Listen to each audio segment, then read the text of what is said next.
Very early on in my research, it became clear to me that the vast majority of people, particularly in the first half of life, their major formative relationships in your 20s and 30s, typically when people get married and have children and really attempt to commit to someone, it's so observable that the vast majority of people are having relationships with an archetype that is different to theirs.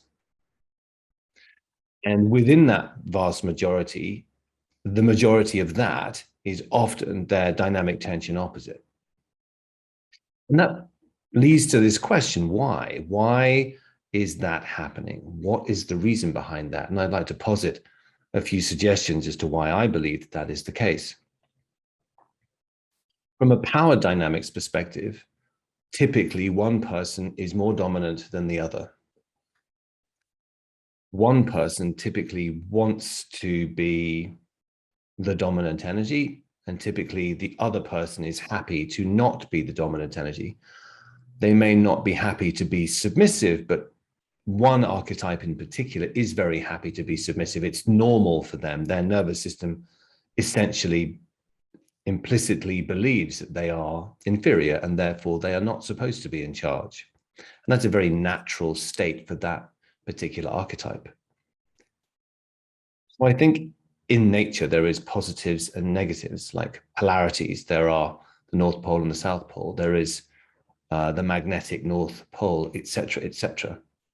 And I think on the level of the psyche, there is something similar going on. And that positive and negative, for want of a better phrase, is observable in nature, but it's also observable in the psyche.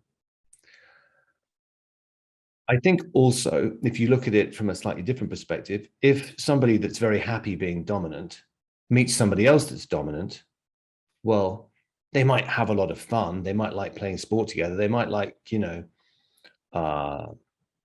being friends. But if they think about actually relaxing and being in a relationship with somebody and relaxing over the weekend, they want to be in charge. And they know intuitively that's going to be a battle. And when two people get into relationships and they both want to be dominant, they often have the most explosive rows because neither can back down. Neither can be the peacemaker. So I think it makes sense that if one person is in charge and the other person is the peacemaker, that's going to tend well for the most part. It's going to be well for everyone. The other archetype that's interesting is the archetype that wants to control rather than they want to sort of be in charge, but not in a dominant way. They just want their decision-making to be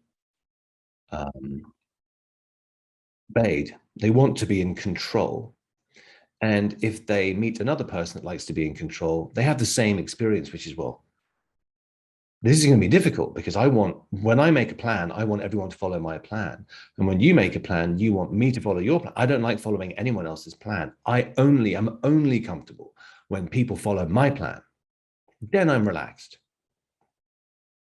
Two people who have that same outlook on life, they're not likely to get together.